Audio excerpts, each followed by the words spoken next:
So what I'll cover is how to sand brass. This is an important skill to acquire, especially if you're entering the military. As you'll find during your basic or recruit training, you'll be handed brass, which is quite substandard, and it's up to you to get it up to a high finish. So what we'll use today to demonstrate is I've got a buckle here, a brass buckle from a Sam Browne belt. As you can see, it's got some rather deep scratches in it, and some types of corrosion is starting on it as well. So to sand it back into a smooth finish, we'll use some wet and dry sandpaper. We've got different types here to use. We'll start off with the grit 600, move up to the grit 1200, and then finish off with the grit 3000 if required. To help us with that, we'll also use some detergent, a couple of drops of detergent in this water bottle here, mostly water, and also a sanding block if required as well. Sanding blocks are good because they enable you to keep a firm and constant pressure on the sanding block, and it allows you to sand without causing any irregularities in the surface of the brass. So the technique we're going to use today on the brass buckle here can also be used on your brass hooks and any of the brass associated with the ceremonial belt. We'll also finish off with a quick polish. If you want to see more information on how to polish brass, please see my other videos on that. Also, we'll use some scissors here to cut up the sandpaper into usable squares. So here we go. Okay, so firstly we're going to start with the scratches and corrosion that are appeared on the edge of the belt here. So I've cut my sanding block to measure, and we're going to start off with the grit 600. So just firstly wet the surface, a couple of drops.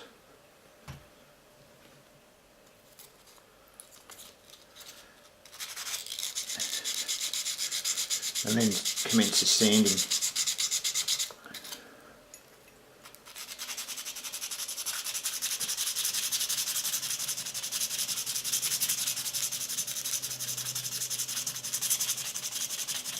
And when you're polishing brass, it's important to stop every now and again, wipe away the residue and check on your progress. It is quite soft, and it doesn't take too much time to get down to a fine surface.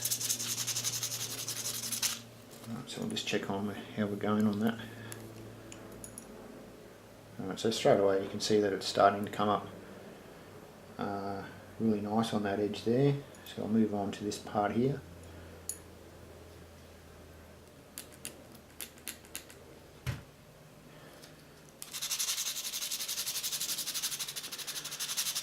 It may be necessary on other parts of this, on this buckle, to do away with the sanding block, just because of how difficult it's going to be to move in and around the tongue of the buckle.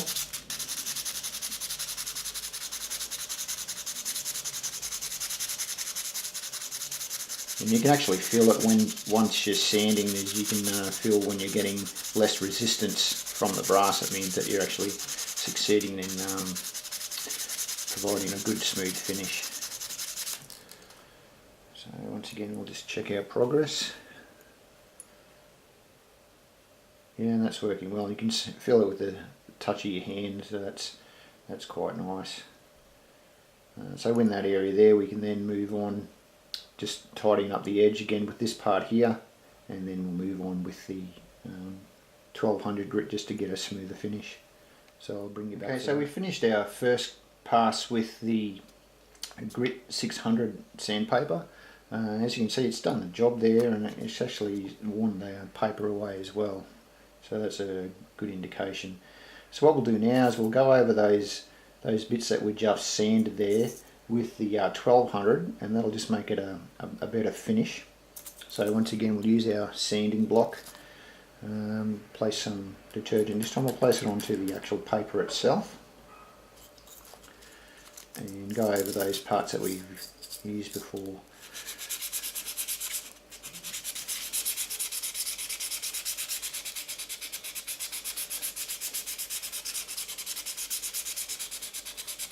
Okay, once again, because brass is quite soft, it doesn't take a great deal of time to get it down to a nice finish. You can actually feel it as you're applying the sandpaper. So to do the bit around the tongues there, so we've just removed the sanding block and we'll just move it in there with our hand and finger just to apply pressure on there. And what we can do also is cut that in half again to get in there a little bit easier. But once I've finished off with that bit of the sanding, I'll bring it back and show you the difference, and then go on to the next step from there.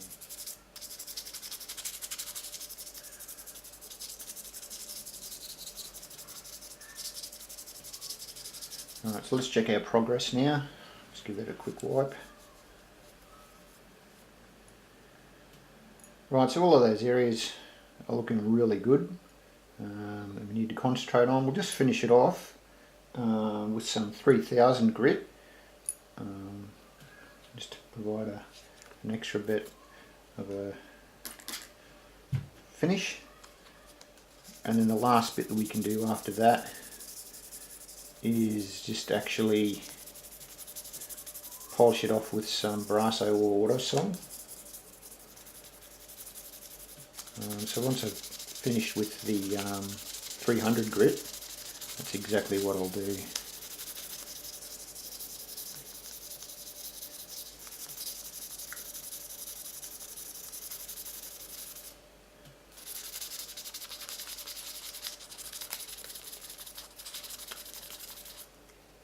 I'll give that a quick wipe off. And just to have a look at the finish, you can feel it when you run your hand over it. It does feel nice and smooth, and then by looking at it as well, you can tell there's some areas that we may need to concentrate on in here before we put the polish on. So I'll go ahead and do that, and I'll bring you back and show you the last step. Alright, so I'm finished doing the sanding. So now what I'll do is I'll just go on with the polishing part of it. Like I said, if you want more information on the polishing, please see my other videos. So I'll just use a little bit of Autosol, place it on there, and I'll bring you back and show you the... So just finish off with the polishing. So as you can see, all the scratches have been removed, all the corrosion's removed as well. It's all good to go. So in conclusion, make sure you start off with your sandpaper. We started off with a 600 grit. You can start off, if you've got really some bad scratches, start with even a 400. Finish off with a 1200, and then the polish itself will help you finish off is an abrasive in itself. That's how you do it. Just a handy tip there, if you do need to start your basic or recruit training, might be an idea to take a sheet of 400 or 600 with you. Thanks for your time. A bonus fact too, once you're using your sandpaper, just a quick tip there, you can see that all the sides along here have been worn away. Once that occurs, okay, don't use that sandpaper anymore, you're just rubbing a little bit of cardboard on there. So make sure that you're using the actual grey part that remains on the sandpaper itself to help you get your best sanding results.